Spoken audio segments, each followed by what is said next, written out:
Nako, sana wag umulan. Naisipan lang natin lumabas bigla today. Actually, baka ano ko lang din to eh. Baka i-upload ko lang din to medyo later siguro or like scheduled kasi for sure wala tayong magiging masyadong content pag nag-start na yung tag-ulan. So, I thought maybe I should record a video or record some videos na pwede kong i-upload sa by schedule para hindi naman nababakante yung channel natin, no? So right now, wala naman talaga tayong sobrang gala talaga. Sunduin ko lang yung kapatid ko sa somewhere. Kasi kasama niya yung mami ko.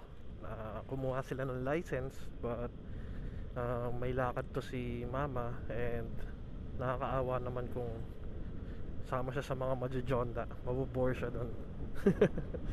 So ano natin, sunduin natin.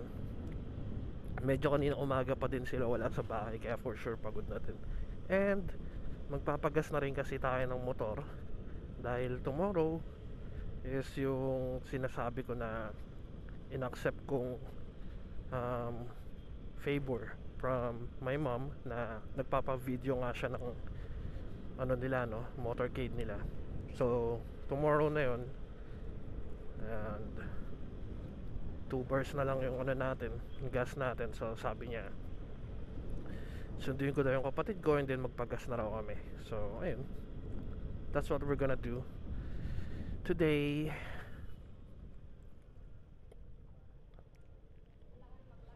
Pasensya na kayo sa boses ko, guys. Actually ano eh, kagagaling lang natin sa ano, para akong tinrangkaso na ewan. Sinisipon ako actually, and may konti-konting upo. Yun lang. Kaya hopefully bukas okay na yung pakiramdam natin 100%. Today as in natulog lang ako nung natulog. Even yesterday natulog. Well, umalis ako kasi recognition naman ng daughter ko. So I attended the ceremony, then kumain kami sa labas. Tapos pag uwi na bahay, trabaho konti, and then nagtutulog na ako after that. So yeah, bigyan natin ng shoutout si Sir Mike Bomac at sa napakaangas niyang relo, no? Yung Moonpace na, ay, tama ba? Moonwatch na Snoopy from Swatch. Grabe, sobrang ganda. Hirap daw hanapin nun. Buti ako, meron din akong ano eh, Snoopy, oh. Ayan, oh. Si Snoopy.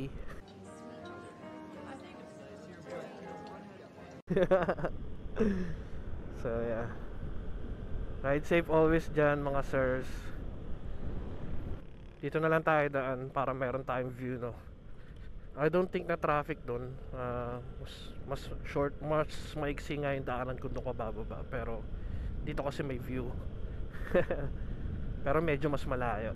Kaya ano, wag lang sanang uulan kasi walang sisilungan dito. So let's talk about something real quick, guys. Habang nagkwentuhan naman tayo, no? So recently may mga napapanood kasi ako na ano, mga new owners ng Vespa sa TikTok, mga ganyan. So katulad ko, mga kakabili lang din o kaka-purchase lang din ng Vespa nila. Then nag-i-start sila ng channel nila. So one owner posted a video about pros and cons, just like what I did nung bago-bago pa yung motor sa akin, di ba? Nag-post ako ng mga pros and cons ko, ganyan. And sa naaalala ko, purong minor lang naman yung mga cons ko doon. Actually, I can't say na cons talaga siya, kundi parang preference lang or things that could have been better. So ayun, so sa kanya naman ang nasabi niyang cons is yung price nga. Sabi niya mahal daw kasi si Vespa. So yung sa kanya gamit niya is Primavera na white Innocenza yung kulay. So ayun, number one con niya is yung price nga daw. Pero you have to understand guys na si Vespa hindi siya yung mga motor na nakikita nyo ng basta-basta lang, like the usual motorcycles like yung mga Yamaha, Honda, ganyan. I'm not saying na hindi branded yung mga Japanese motorcycles na yun. Quality din yun and proven na talaga na mga motorcycles. Pero kasi Vespa is an Italian brand and may history siya, and you know, I'm not sure, I might have to do more research on this. Medyo biglaan kasi yung topic ko, pero sa pagkakaalam ko hindi lang talaga siya yung kaisa-isang classic motorcycle na manufacturer ng mga time na yun after World War II, pero siya yung pinaka-successful. I believe lang Breta yata yung kasabay niya, pero siya yung pinaka-successful. Kita nyo naman mga try mo manood ng mga movie na ang setting is sa Italy or sa Europe, mga ganyan. Try mo panoorin yung bagong Equalizer. Yeah. Posibleng wala kang makitang Vespa sa movie na yun. Really? meron kang makikitang Vespa na motor o nagra-ride man lang ganyan, tapos mapapadaan sa screen or sa frame. Laging may Vespa guys, kasi it's an icon, you know. Isa pa, hindi siya katulad ng mga ibang motorsiklo na yung mga Mio, magkano pinaka top of the line ng Mio or NMAX, mga ganyan. And probably they have more features than Vespa. Ano ba meron si Vespa? ABS lang, tapos yung immobilizer, no? But yung si Vespa, sa mga hindi siguro nakakaalam or sa mga hindi aware, gawa siya sa bakal guys. Ang plastic lang sa kanya is eto, tsaka yung tapalodo. Ano pa ba? Tsaka yun, yung fender din sa likod, yun lang yung plastic sa kanya. Yung buong pagano niya, buong body niya, gawa siya sa bakal. You're getting what you paid for. Kaya I don't consider price as a con, diba? Ano pa, sabi niya maintenance din daw. Maintenance is wait lang, ang alog eh. So I consider maintenance as a con, kasi sabi niya mahal daw ang maintenance ni Vespa. Maabot yata siya ng 3K sa first maintenance niya, while as for me, magkano ba binayaran ko? 2K yata yung binayaran ko ng first maintenance ko. I don't know bakit umabot ng 3K yung kanya, even though may coupon naman siya, posibleng wala. But anyway, ito naman yung masasabi ko about doon guys. Si Vespa, iba ang ano niya, iba ang maintenance period niya compared mo sa mga Japanese motorcycles, no, or sa other brands na mga scooters dyan. Hindi siya katulad nun na every 1,000 to 1,500 kilometers kailangan mong mag-change oil. So imagine kung 3,000 or 2,000 ang gastos, tapos every 1,500 kilometers nagpapa-change oil ka, mamumulubi ka talaga, di ba? At si Vespa, kung susundin mo yung coupon at yung sabi sa inyo ng kasa, it's every 5,000 kilometers guys. So it's either 3,000 or 5,000 kilometers. Either way, 3,000 kilometers or 3 months. So let's say 4 na beses sa isang taon, no? Or if you're gonna go for 5,000, which I'm gonna do, every 5,000 kilometers susundin ko yung coupon ko, 5K or 5 months. So ang next maintenance ko is on August pa. And imagine kung ganun yung gagawin ko guys, lumalabas na parang twice a year ko lang siya kailangan i-maintain or ipa PMS, di ba? So compute mo yun sa magkano bang gastos ng PMS for every 1,500 na mga Mio, Aerox, Honda Beat, mga ganyan. let's say 700 to 900, di ba? 750 to 900, depende kung saan ka nagpapa-PMS. So compute nyo na lang guys kung makakamagkano ka sa loob ng isang taon. So probably mas mura nga talaga, pero still sa Vespa hindi mo naman siya makakonsider na mahal kasi nga twice a year mo lang naman siya gagawin, no? So ayun, kaya sabi ko hindi ko makakonsider as con yung maintenance niya. And besides, bago ka naman bumili ng motor, dapat mo i-consider talaga ang maintenance kasi hindi doon natatapos hindi sa pagbili lang hindi sa paglabas ng motor saka sa natatapos yung pagkakaroon ng motorsiklo, di ba? Kasi meron kang pang down payment, meron kang pang monthly, pero kaya mo bang sustentan or enough ba na, oh my god, enough ba para i-maintain mo siya or makapagpagas ka, ganyan. Kaya hindi ko tinuloy yung big bike kasi hindi ko sure kung kaya kong panindigan yung gas consumption niya, no? Lalo na bahay namin is layo sa bayan, so that's why. And sa budget ko, hindi pa naman ako makakabili ng talagang gusto kong big bike or yung mga premium na bikes. So sabi ko, why not Vespa, di ba? Grabe kaya yung flex na nagiging mayabang kapag naka-Vespa kayo. joke lang guys. Pero totoo yung cons na isang con niya, nag-agree ako dun, yung about sa accessories. Kasi grabe, sobrang pricey talaga na accessories na Vespa guys.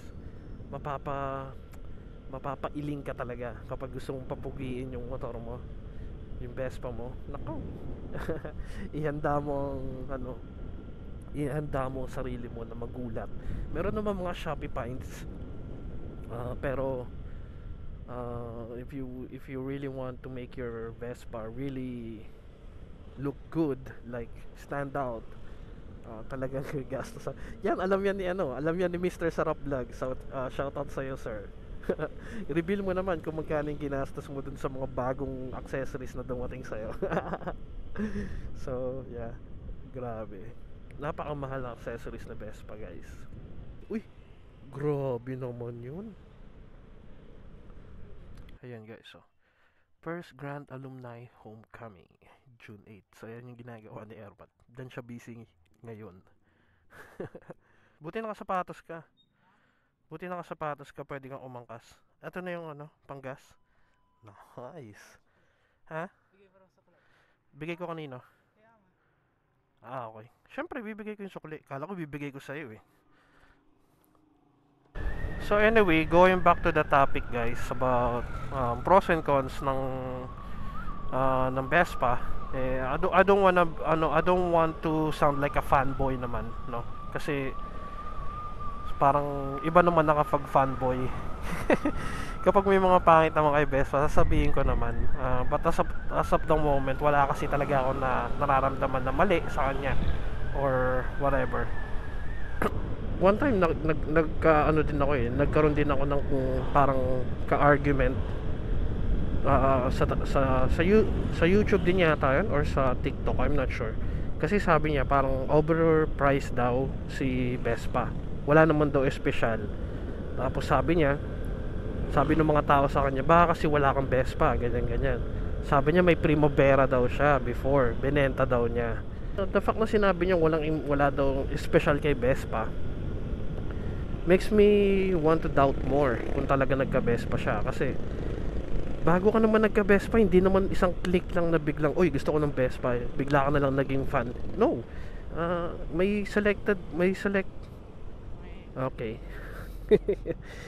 selected audience si Vespa. Hindi lahat ng tao magkakagusto kay Vespa. Meron siyang specific na mga buyers or consumers. May target market siya, yung mga mahihilig sa classic. So hindi lahat talaga nagkakagusto kay Vespa. Kaya kung sakaling nakabili ka ng Vespa, that means gusto mo talaga siya at ni-research mo kung anong meron sa kanya dahil sobrang mahal niya nga, di ba? At kung talagang gustong gusto mo siya at na i-research mo siya, definitely malalaman mo at masasabi mo na special din siya at hindi siya katulad ng basta-basta normal na scooters lang You're goddamn right. sa market, 'di ba? So nung sinabi niya wala daw special kay Vespa kundi pangalan, that's when I said na okay, wala tong Vespa. Parang sinabi niya na may Primavera siya just to, you know, para palakasin yung argument niya, but no, he's lying. Hindi ako naniniwala. Well, bahala siya sa buhay niya. Bahala kayo sa kung anong naiisip niyo tungkol sa mga ano, to each his own naman eh, 'di ba? Tsaka wala namang pumipilit, guys. Ako para sa akin, kahit anong pang motor mo, kung mahilig ka sa riding, dude, sumama ka sa akin, okay lang.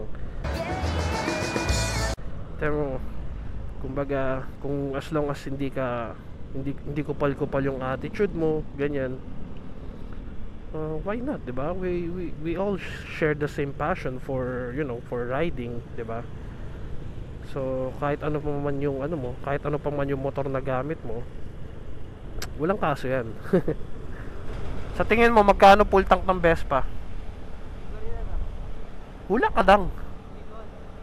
Hula ka nga lang eh. 400. Okay. So between 400 to 420 ganun. Sige. Binalo ka. Ewan ko.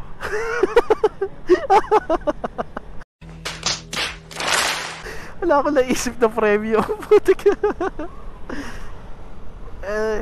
Pag nanalo ka, ano tayo? Ramen. Ramen? Oo, ramen. Sa mukbang.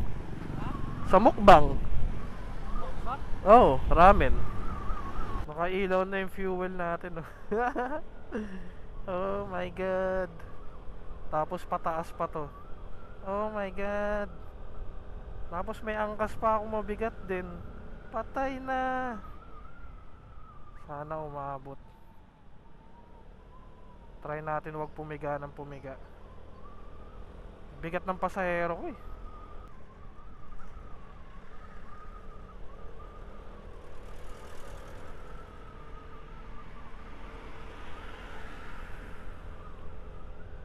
Sigsag, sasabay ka pag dinabas. Putik, baliw eh. And pag-gasolina na tayo, the moment of truth.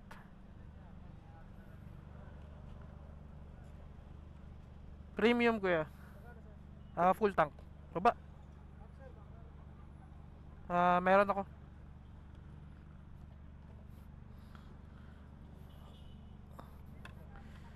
The moment of truth, kung ilan ang karga.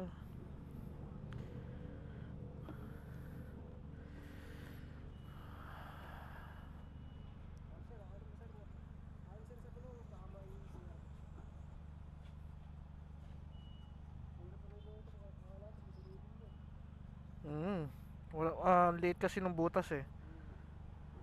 Pag mga naka 200 ka na or 250, dahan-dahanin mo na kuya kasi baka biglang gumanon. Ayun na, umapaw na. Papunas na lang kuya. Yup. Dito makakasira ng pintura eh.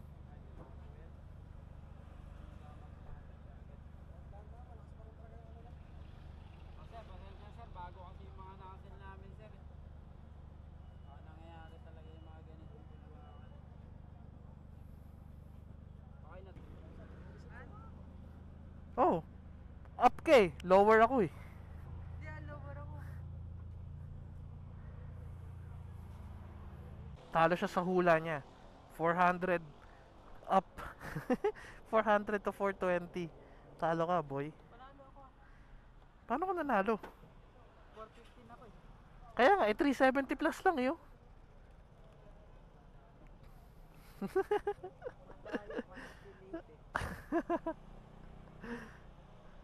Actually, ako hindi ko rin alam na ganun lang eh. Ang na-expect ko, dapat aabot ng 400 talaga kasi nag-full tank tayo eh. Mura ah. Tapos may discount pa tayo na Pure Gold. Sa Pure Gold, makaka-discount ka. Wala, joke lang. May sponsoran tayo ng Pure Gold, do. Baka naman. Kahit yung mga cream o lang na ano. Alam niyo yun guys, yung nasa magandang box, yung parang basta yung mga cream o na chocolate coated siya. Sarap kaya nun. Rare na ngayon yun eh. Anyway guys, pauwi na tayo nito. Wala na akong makikikwento sa inyo. And wala na rin talaga akong maisip na sasabihin sa inyo. So yeah, end na lang natin basta-basta yung vlog natin dito guys. Again, thank you so much for watching. And uy, laki ng aso. Thank you so much for watching, and if you're new to my channel, please do like and subscribe. Konting-konti na lang. Konting-konti na lang. Pati watch hours natin, konting-konti na lang. Konting-konti na lang. Alright. Ride safe and stay safe guys. Bye.